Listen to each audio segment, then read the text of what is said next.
Cruise news has been all over the place this last week. Various theme cruises have been announced. We have an NFL team partnering with Princess Cruises. Norwegian had to delay its release of a highly anticipated production on the Viva. And there is a tragic story of a woman who went overboard and a Carnival cruise that sold out in 5 minutes. Ahoy, travelers. It's Amy with Cruising from the Ozarks here with your weekly Cruise News Roundup and my thoughts on some of the biggest stories of the week. Well, the LA Rams have partnered with Princess Cruise Line, but what does that even mean? The announcement says that Princess will be the Rams' official cruise vacation sponsor. Are the Rams going on a lot of cruises? I don't know. I read through the announcement and I really still can't figure out what this means. The only thing I saw was that ships that are leaving from LA during the Rams home games are going to be shown setting sail on their huge 70,000 square foot wraparound infinity screen that they have at their stadium. But do people who are going to an NFL football game really care about a ship departing port? It seems like a stretch. It does seem that this is part of the We Love LA digital series that follows the players around the city. I wasn't sure if this had anything to do with promoting LA and trying to help its reputation or what it was. I ended up watching episode 3 of the series, which is presented by Princess Cruises. In it, one of the players, Kobe Durant, tours the Discovery Princess. So that episode is basically a giant advertisement for Princess. I'm still a little confused about the partnership, but it seems like it's mostly part of a campaign that has Rams players showing off various LA hotspots and companies. Guests on the inaugural sailing of the Norwegian Viva, which was just handed over to the company this week, were notified that the highly anticipated Beetlejuice the Musical would not be ready for public viewing on their sailing.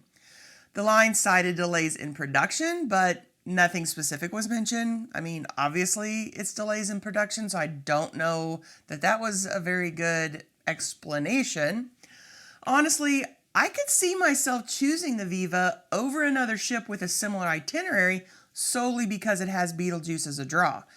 They are replacing it with a musical variety show, which would be a huge disappointment for me. While I'm sure that the majority of people choosing to sail on Viva's inaugural sailing did so for more than just getting to see a new musical, I'm sure many of them are still upset at the news. A story developed over the week of a 64-year-old woman who went overboard the Spectrum of the Seas on Monday while en route to Singapore after a 4-day cruise to Malaysia. Authorities were notified at 7:50 that morning, and a search began for the missing guest. Crew immediately launched a search and rescue operation after the family notified them that the woman was missing. Now, at first, the family believed that she was somewhere on the ship and just unable to make contact. Possibly she had fallen, she had an accident or injury. That's just so unlikely, though. I mean, if you fall in a ship, there's always going to be someone around, or there's going to be someone around within a few minutes to find you. So she would have had to have gotten herself lost in the bowels of the ship. And even there, if you've seen any back behind the scenes of a ship, those are also pretty populated, but by crew. However, the family was forced to admit that the woman, in fact, did go overboard after the cruise line showed them footage. Details on what the footage exactly showed that convinced the family is unknown, but original reports had stated that there was footage of her sitting on a balcony railing. Stories like this are tragic and they're always sad, and I really feel for the family. I can't imagine. It's not just that you've lost someone, it's that you are on this vacation that's probably for a lot of people a once-in-a-time experience, and then you lose a family member. It completely just ruins that whole vacation. It's going to ruin probably cruises for them in the future. It's more than just, a normal accident and tragedy at home. There's a whole other level to it. But these incidences also bring out discussion on how often this can happen and how likely it is that someone could go overboard a ship. And as I have previously stated on other videos, it is virtually impossible for someone to go overboard accidentally without making a series of bad decisions first. Railings on cruise ships are built to be too high for someone to just lean over and fall. If you're worried that you might fall overboard, I do have a few tips for you.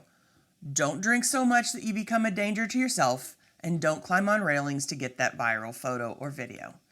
The majority of other cases are going to be self-harm, and with a very rare case of possible somebody push somebody over. I don't even know that anybody's ever been charged with that in recent years, but too many cameras on. But literally, just be careful. You're not just going to accidentally fall overboard without a series of bad decisions leading to that.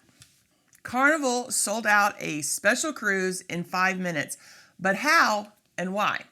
Before we get to that, if you enjoy this video and maybe even learn something, consider subscribing with a notification bell on so you don't miss any future posts. Be sure to hit that like button as well. It only takes a second, and doing so helps cruisers like you find us. If you're a fan of the fun ships, you most likely know who John Heald is. But if not, he is Carnival's brand ambassador. He runs a Facebook page that's basically a Q&A page where cruisers turn to for information and help on their Carnival cruises.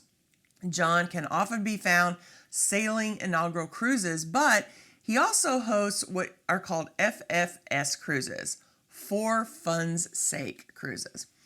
During these sailings, John hosts events, does meet and greets with guests, and arranges for extra special fun throughout the cruise. When John Heald's 2024 FFS cruise was announced, many were ready to get a spot on that ship. And when registration for the cruise went live, a technical glitch prevented Carnival fans from getting their names on that list. And once the glitch was corrected, registration for the 650 slots on the special sailing sold out in just 5 minutes. While you might still be able to get a cabin on board the February 17th, 2024 sailing of the Horizon, only those who are registered for the FFS cruise will be able to attend the exclusive parties and private events. I think it would be a lot of fun to be a part of one of John Heald's FFS cruises. However, like most specialty cruises out there, they're just not announced far enough in advance for us. We usually try to sail twice a year, and we'll book our cruises as far in advance as possible. Doing so helps us get the best price, but it does mean that we're already booked up before things like special group cruises are even announced. Have you ever been on a group cruise sponsored by someone well known in the cruising community? If so, I'd love to hear about it. If you could choose one group cruise hosted by someone in the cruising community, who would it be? Why not stick around and check out this video and then come back for more information designed to help you have an amazing cruise. Have a blessed week, everyone.